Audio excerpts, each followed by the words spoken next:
Maduro devient fou.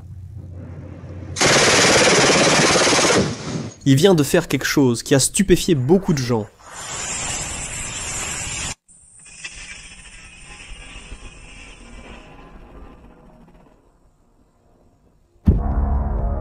Des milliers de soldats, des navires militaires, des avions et des drones, tous envoyés sur une île au nord du Venezuela.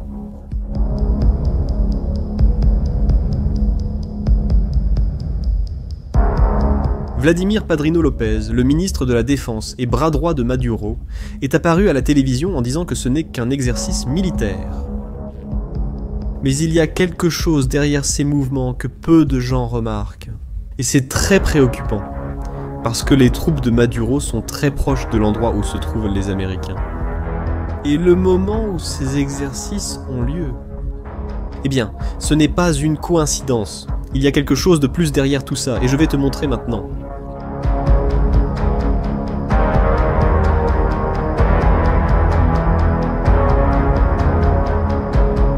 Ces 15 derniers jours, un événement a bouleversé la situation dans les Caraïbes.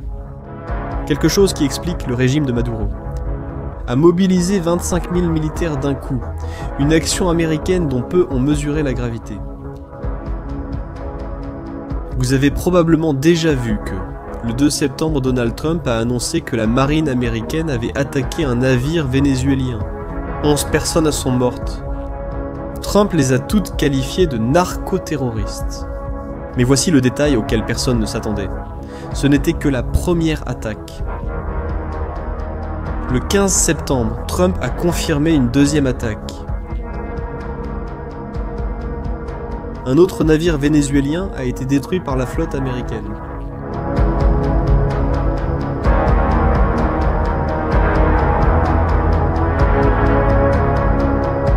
Et le 17 septembre, quelques heures seulement avant que Maduro n'annonce les exercices militaires, Trump a révélé qu'un troisième navire avait été éliminé. 3 attaques en 15 jours, 3 navires détruits, des personnes tuées. Et tout cela se passait alors que le monde parlait d'une possible invasion américaine. Mais il y a un détail étrange dans cette histoire.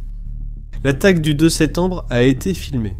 Les Américains ont publié une vidéo montrant la destruction du navire vénézuélien. Maduro a immédiatement affirmé que la vidéo était fausse, créée avec de l'intelligence. Artificielle. Le gouvernement vénézuélien a déclaré que l'explosion ressemblait à une animation simplifiée, sans détails réalistes. Des organisations indépendantes de vérification des faits ont contesté cette affirmation. Ils ont affirmé qu'aucune preuve de manipulation par intelligence artificielle n'existait. Le secrétaire à la défense des États-Unis a nié fermement, affirmant avoir assisté à l'incident en temps réel. Eh bien, ici, une chose est très claire, le gouvernement Maduro est désespéré. N'ayant pas la capacité militaire de répondre, il a tenté d'utiliser la guerre de l'information contre les États-Unis, semant le doute sur les preuves, qu'il ne peut pas contester militairement. C'est la tactique classique d'un gouvernement autoritaire lorsqu'il est acculé. Maintenant, laisse-moi te montrer la véritable ampleur de ce qui se passe. La différence de puissance militaire entre les deux pays est absolument impressionnante. Du côté américain, 8 navires de guerre naviguent près du Venezuela. Plus de 4000 fusiliers marins et marins sont à bord. Des navires de guerre modernes. Un sous-marin nucléaire d'attaque. 10 chasseurs F-35 ont été déployés à Porto Rico. Pour vous donner une idée, le système de combat américain est capable de suivre plus de 100 cibles en même temps. Des missiles longue portée sont prêts à être utilisés. Du côté vénézuélien, la situation est complètement différente. La Force armée nationale bolivarienne compte environ 123 000 militaires en service actif. La principale puissance de feu réside dans les chasseurs russes, Su-30 et dans les plus anciens F-16 américains. Mais seulement 21 des 24 Su-30 sont en état de vol. Seuls 13 des 24 F-16 peuvent voler. Le manque d'entretien et de pièces de rechange a fortement dégradé la capacité opérationnelle. Marine vénézuélienne. C'est une force très réduite. Elle ne dispose que de 2 sous-marins, 2 frégates et 25 patrouilleurs. Les années de mauvaise gestion du gouvernement Maduro, ajoutées à l'isolement international, ont pratiquement paralysé la capacité à entretenir des équipements sophistiqués. Maduro, quant à lui, parle de millions de miliciens. Ce sont des chiffres impressionnants, mais ils relèvent de la fantaisie. Les spécialistes estiment qu'à peine 30 000 sont bien entraînés et armés. Tu vois l'ampleur du problème ? C'est comme aller à un combat de chars avec un couteau. Et si le Venezuela en est arrivé là, c'est pour une raison principale. Après tout, cette crise de 2025 n'est pas sortie de nulle part. Elle existe à cause de plus de 2 décennies de détérioration continue des relations. Avec l'élection de Hugo Chavez en 1999, des relations historiquement stables entre les deux pays sont entrées dans une ère de turbulence. La tentative de coup d'État de 2002, le gouvernement vénézuélien a toujours accusé les États-Unis de l'avoir soutenu. La méfiance du Venezuela a fortement augmenté. Le régime chaviste a fait du Venezuela un État autoritaire. Répression systématique de l'opposition, contrôle des médias et destruction des institutions démocratiques. Et cette détérioration interne a conduit à un isolement international croissant. La politique de sanctions américaines contre le Venezuela a commencé de manière ciblée en 2014 en se concentrant initialement sur les violations des droits de l'homme. L'escalade a été dramatique sous l'administration Trump, qui, en 2017, a lancé un important paquet de sanctions économiques. Venezuela. Et est-ce que je ne vais pas revendiquer une option ? Déjà en 2019, nous avons eu une étape importante dans l'histoire des deux pays. Après l'élection controversée de Maduro, en 2018, les États-Unis ont pris la décision de reconnaître Juan Guaidó comme président intérimaire du Venezuela. Comme vous pouvez l'imaginer, cette décision a conduit à la rupture définitive des relations diplomatiques entre eux. Conséquences, eh bien, elles ont été immédiates. Les États-Unis ont suspendu les opérations de leur ambassade à Caracas et ont gelé les avoirs du gouvernement vénézuélien. Comme Maduro lui-même l'a admis, les communications ont été complètement coupées. Pour de nombreux analystes, cette impasse diplomatique a pris fin, faisant de l'option militaire l'une des rares solutions restantes pour faire face à un régime qui refuse le dialogue et perpétue une crise humanitaire. Et dans ce sens, la justification des États-Unis pour la présence militaire massive dans les Caraïbes est principalement axée sur la lutte contre le trafic de drogue. Et derrière cela se trouve une accusation formelle de 2021 du département des États-Unis contre Nicolás Maduro. Les accusations sont graves: narcoterrorisme, corruption et conspiration pour importer de la cocaïne. Pour les États-Unis, le gouvernement américain a d'abord offert 25 millions de dollars pour des informations qui mèneraient à la capture de Maduro. Mais récemment, la récompense a été doublée pour atteindre l'impressionnante somme de 50 millions. Au centre de cette accusation se trouve le cartel de Los Sols, une organisation criminelle présumée, qui, selon les Américains, est dirigée par Maduro lui-même, et par des documents officiels des forces armées vénézuéliennes. En qualifiant le gouvernement vénézuélien d'entreprise criminelle, l'administration américaine retire la légitimité de Maduro sur la scène internationale.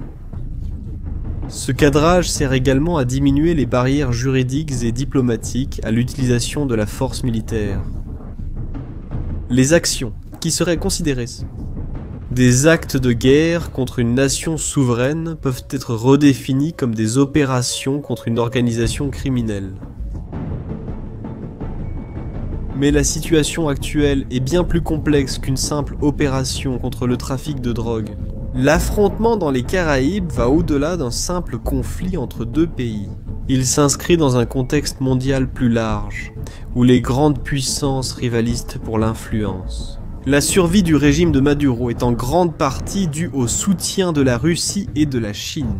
La Russie fournit du matériel militaire, tandis que la Chine accorde des prêts en échange du pétrole vénézuélien. Et ceux qui pensent que ce soutien est par bonté se trompent. C'est en réalité un investissement. Pour défier l'influence américaine sur le continent, la Chine et le Venezuela devraient effectuer leurs visites officielles à la mi-décembre. Et il est certain que lors de cette commission mixte, nous finirons par nous mettre d'accord. Les plans, dans tous les domaines de la vie économique, financière, énergétique. Cette crise a surtout montré que la région est divisée. Alors que 21 pays latino-américains ont exprimé leur inquiétude face à la présence militaire étrangère, d'importants alliés des États-Unis dans la région, comme l'Argentine, l'Équateur, le Paraguay et le Pérou, ont refusé de soutenir cette position. Cette division montre que de nombreux pays reconnaissent que le régime de Maduro représente une menace pour la stabilité régionale. La situation actuelle est extrêmement dangereuse, car les options militaires des États-Unis vont de la poursuite d'attaques ciblées à des opérations plus larges. Un scénario très probable serait une opération des forces spéciales pour capturer Maduro. On ne peut pas nier que les conséquences d'une escalade dans ce conflit seraient terribles. La crise humanitaire déjà existante au Venezuela, résultat direct de la mauvaise gestion du régime, serait bien pire. Selon le Fonds monétaire international, le pays est même en dessous d'Haïti, un pays dévasté par des tremblements de terre, des cyclones, la violence et l'instabilité politique. Des millions de Vénézuéliens ont déjà fui le pays, en raison de la répression et de l'effondrement économique. Un conflit armé créerait une nouvelle vague massive de réfugiés. Le Venezuela possède les plus grandes réserves de pétrole prouvées au monde. Un conflit pourrait impacter les marchés mondiaux de l'énergie, même de manière limitée. Principalement parce que la production vénézuélienne est déjà à des niveaux très bas, en raison de l'incompétence du régime. Une escalade pourrait également forcer la Russie et la Chine à intensifier leur soutien au régime vénézuélien, en utilisant la crise contre les États-Unis sur la scène internationale. Mais il y a beaucoup d'incertitudes quant à quel point ces pays iront pour défendre le Venezuela. Une certitude: l'affrontement militaire entre les États-Unis et le Venezuela en septembre 2025. C'est bien plus que de simples conflits navals. C'est le résultat de décennies d'hostilité, générées par la transformation du Venezuela, d'une démocratie prospère, en une dictature en faillite. Et comment les Nord-Américains définissent-ils un centre de trafic de drogue? Ce qui se passera à partir de maintenant définira l'avenir du régime Maduro au Venezuela. Et toi, qu'est-ce que tu penses qu'il va se passer? Tu crois que Maduro va réussir à résister à la pression américaine, ou va-t-il finir par abandonner le navire et fuir? Laissez votre avis dans les commentaires. Si vous avez aimé ce contenu, abonnez-vous à la chaîne. Et partagez cette vidéo avec ceux qui ont besoin de comprendre ce qui se passe réellement dans les Caraïbes. À la prochaine!